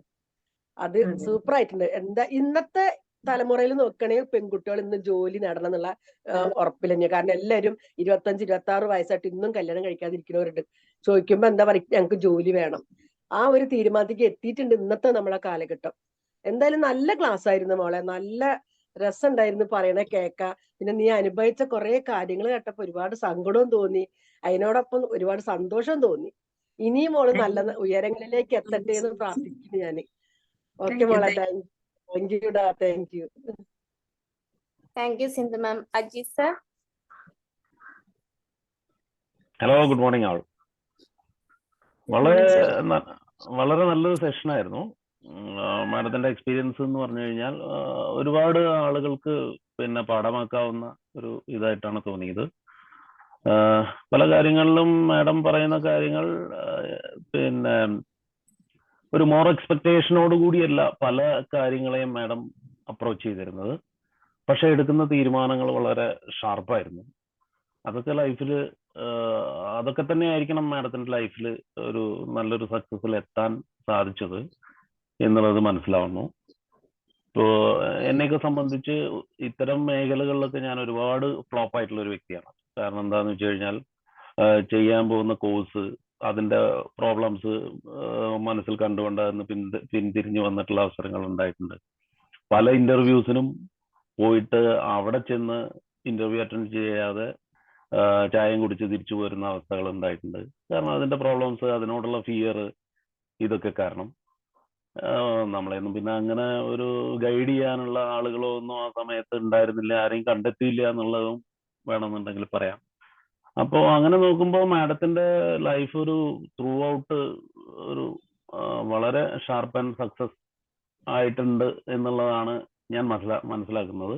അറ്റ്ലീസ്റ്റ് ഒരു ഇനിയിപ്പോ ബാക്കിയുള്ള കാര്യങ്ങളിലേക്ക് പോവാതെ തന്നെ മാഡം ആ ത്രൂ ഔട്ട് സ്വീകരിച്ചു പോന്നിട്ടുള്ള നിലപാടുകൾ, ഇതൊക്കെ വളരെ അപ്രീഷിയേറ്റ് ചെയ്യാവുന്ന കാര്യങ്ങളായിട്ടാണ് തോന്നിയിട്ടുള്ളത്. പിന്നെ എന്ന് പറഞ്ഞു കഴിഞ്ഞാൽ ഫിനാൻഷ്യൽ കാര്യങ്ങളെ കുറിച്ചൊക്കെയുള്ള ആ ഒരു അടുക്കും ചിട്ടയും, അപ്പോൾ വേണ്ടത് വേണ്ട സമയത്ത് വേണ്ട പോലെ ലൈഫിൽ അപ്ലൈ ചെയ്തു എന്നുള്ളതെന്ന് മനസ്സിലാവുന്നുണ്ട്. ഇപ്പൊ ഞാനൊക്കെ ആ കാര്യത്തിലും ഭയങ്കര ബാക്കൗട്ട് ഉള്ള ഒരാളാണ്. കാരണം ഫിനാൻസ് അത്ര അടുക്കും ചിട്ടയോട് കൂടി ഒന്നല്ല കൈകാര്യം ചെയ്യുക. വേണ്ടാത്തതിന് കൂടുതൽ ചെലവഴിക്കും, വേണ്ടതിന് ചിലപ്പോൾ ചെലവഴിക്കാത്ത ഒരവസ്ഥ, അങ്ങനെയൊക്കെ. അപ്പൊ ഈ ഒരു ബഷീർ സാറിന്റെ ഫിനാൻഷ്യൽ ക്ലാസ് ഞാൻ ഇതുവരെ കേട്ടിട്ടില്ല. ഇനി അത് ഇതില് ഉണ്ടാവണമെന്ന് ഒന്ന് താല്പര്യപ്പെടുകയാണ്, അല്ലെങ്കിൽ ഒരു സജഷൻ വെക്കുകയാണ്. എന്തായാലും നല്ലൊരു സെഷൻ ആയിരുന്നു. Thank you ma'am, thank you very much. Thank you so much, Ajish sir. Okay, thank you, Ajish sir. Nasira ma'am. Magic morning all. Thank you ma'am, thank you. നല്ലൊരു ക്ലാസ് ആയിരുന്നു. എനിക്ക് ഒരുപാട് കാര്യങ്ങൾ പറയണമെന്നുണ്ട്, പക്ഷെ ടൈം പരിധിയാണ്, ടൈം ഓവർ ആയിട്ടുണ്ട്. Thank you. എനിക്ക് സിന്ധു മാം പറഞ്ഞ കാര്യങ്ങളൊക്കെ തന്നെയാണ് ഒരുപാട് പറയാനുള്ളത് ഞാൻ ഉദ്ദേശിച്ചത്. അത് ഞാനും ഇപ്പം വിചാരിക്കും, മേം പറഞ്ഞതാണ് ഏറ്റവും സത്യമായ കാര്യം. നമുക്കൊരു സ്വന്തമായ ഒരു ജോലി ഉണ്ടെങ്കിൽ നമ്മുടെ കയ്യിൽ 10 രൂപ ഉണ്ടാവുക. ഞാനൊരു ഗൾഫുകാരൻ്റെ വൈഫാണ്, ഞാൻ അങ്ങനെ പറയല്ല. അവർ അയച്ചു തന്നെങ്കിൽ എൻ്റെ കയ്യിലുണ്ടാകും. സ്വന്തമായിട്ടൊരു 10 രൂപ എനിക്ക് സമ്പാദിക്കാൻ പറ്റില്ലല്ലോ എന്ന് ചിലപ്പോൾ ഞാൻ ചിന്തിക്കും. പണം വരാൻ വൈകിയാലും ഒക്കെ ഞാനും വിചാരിക്കും, എനിക്കൊരു ജോലി ഉണ്ടെങ്കിൽ എൻ്റെ കയ്യിൽ നിന്ന് എനിക്ക് ചിലവാക്കാൻ പറ്റും. മേമിൻ്റെ ക്ലാസ് ഒരുപാട് എനിക്ക് ചിന്തിക്കാനും ആലോചിക്കാനും മനസ്സിലാക്കാനും പറ്റി. താങ്ക് യു മാം, നല്ലൊരു ക്ലാസ് ആയിരുന്നു. Thank you ma'am. Thank you so much, ma'am. Thank you, Nasira ma'am. Mani sir. Thank you Sreesha ma'am, നല്ലൊരു ക്ലാസ് ആയിരുന്നു. വളരെ ഇൻസ്പയറിംഗ് ആയിട്ട് Thank you, കേൾക്കാൻ sir. നല്ല സുഖം ഉണ്ടായിരുന്നു. സ്വന്തം ജീവിതം നിശ്ചയദാർഢ്യത്തോട് കൂടിയിട്ട് അടുക്കും ചിട്ടയുള്ള വളരെയധികം പ്രതികൂല സാഹചര്യം വന്നപ്പോൾ അത് തരണം ചെയ്യാനുള്ള ഒരു കഴിവ്, ആ ഒരു ഉത്തമ വിശ്വാസം, അത് നല്ലൊരു ക്വാളിറ്റിയാണ്. ഏതായാലും ഇത്രയും നല്ല സുഖം ഉണ്ടായിരുന്നു കേൾക്കാൻ. വളരെ നല്ലൊരു ക്ലാസ് ആയിരുന്നു. Thank you so much. എല്ലാവിധ Thank you, sir. അനുഗ്രഹങ്ങളും. Thank you so much. Okay, thank you, Mani sir. അപ്പം ഓൾമോസ്റ്റ് എല്ലാവരും ഫീഡ്ബാക്കും പറഞ്ഞിട്ടുണ്ട്. അപ്പം ശ്രീഷ്ണ മാം നല്ല സെഷൻ തന്നെ ആയിരുന്നു. മൈസൂരി ഇനിയും ഇതുപോലെ എല്ലാവരും മുന്നോട്ട് വരാം മൈസൂരി ആയിട്ട്. അത് മറ്റുള്ളവർക്ക് നല്ല രീതിയിൽ ഒരു ഇൻഫോർമേഷൻ ഉള്ള അവർക്കൊന്ന് മോട്ടിവേറ്റ് ആവുന്ന രീതിയിലുള്ള ക്ലാസ് ആയിട്ട് വരിക. അപ്പം ഇന്നത്തെ സെഷൻ നമുക്ക് വൈൻഡപ്പ് ചെയ്യാനുള്ള ടൈം ആയിട്ടുണ്ടെന്നല്ല, കഴിഞ്ഞു പോയിട്ടുണ്ട്. സോ നമുക്ക് വൈൻഡപ്പ് ചെയ്യാം. അപ്പൊ ഇന്നത്തെ ഈ ഒരു സെഷൻ മൈസൂരി അവതരിപ്പിച്ച ശ്രീഷ്ണ മാമിനും പിന്നെ ഇതിൽ ഫീഡ്ബാക്ക് പറഞ്ഞ അതുപോലെ തന്നെ ഇതിൽ അറ്റൻഡ് ചെയ്തിട്ടുള്ള എല്ലാ ബി മാജിക് മെമ്പേഴ്സിനും once again thank you all. Thank you so much. Okay, bye. Thank you. Thank you. Thank you, Thank you Srishna. all. Thank you Thank to you, all. Srishna. Thank you. Thank you, Krishna. Thank you all. Thank you all. Krishna ma'am. Thank you, Krishna, ma'am. Thank you. Thank you all.